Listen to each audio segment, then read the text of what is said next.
like a love song, baby. Oh, yeah, I like Selena Gomez. So the love song bow is in the game right now, and I left the perks default for a couple of reasons. I wanted to try out the damage to stun, stagger, frozen, and knock down targets because I assume that means that the stun that comes from the bow that stuns enemies for 10 seconds counts. So I really wanted to see what that extra damage felt like, and I was severely disappointed. It stuns a single target, and as far as I'm aware, it does not affect mist monsters, and it says right in there that it does not affect bosses. Now, to potentially future-proof this, if this does affect mist monsters, great bow. I think it's a fantastic idea that you can actually stun some of the hardest enemies in the game for a brief amount of time. 10 seconds is actually a decent amount of time in the middle of combat, and some extra damage towards those targets isn't exactly that big of a deal. Now, a single target getting stunned by this, I don't really know what this is for. Like, if it can't affect mist monsters, then what is it for? Because every other zombie in the game is pretty much going to die from, like, the first hit. It was doing, like, 130,000 in a full team, and I was given an all-gold version of these exact perks, and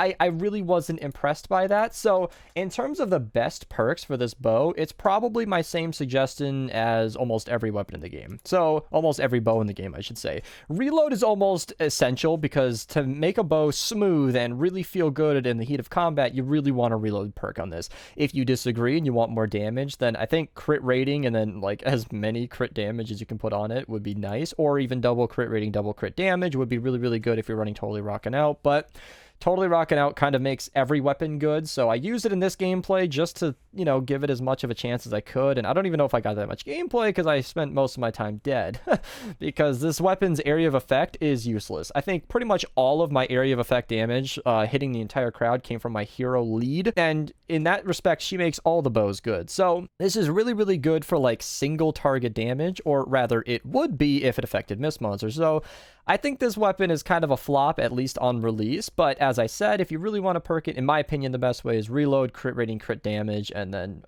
stun and staggered, or reload double damage. Double damage would give you a lot more consistency, but crit damage would give it that, you know, 1 in 3 chance to actually be useful. So, quick overview, first opinions, you know, seeing as this just came out, but I don't really know that too much testing was required. It felt really good, it looks amazing, it's a golden bow, and any weapon that gets Selena Gomez stuck in my head is an amazing weapon in my book. So hopefully it's more useful down the road. It is energy, which is kind of a selling point. One of my favorite bows is the vacuum tube bow, but it's locked to nature, so it's kind of nice to get some diversity there. Otherwise, as Tic Tac would have said, perk it or pass it. I'm gonna say pass it, unfortunately, because it's just not that great. So I hope you guys enjoyed. Thank you guys so much for watching. I'll link to all my other bow videos in the description below, and my video on the hero that I was using because she's brand new. There's also another hero that came out with this update, so I'm gonna check him out later. I'll see you guys in the next one. Thank you guys for watching, and have a nice day.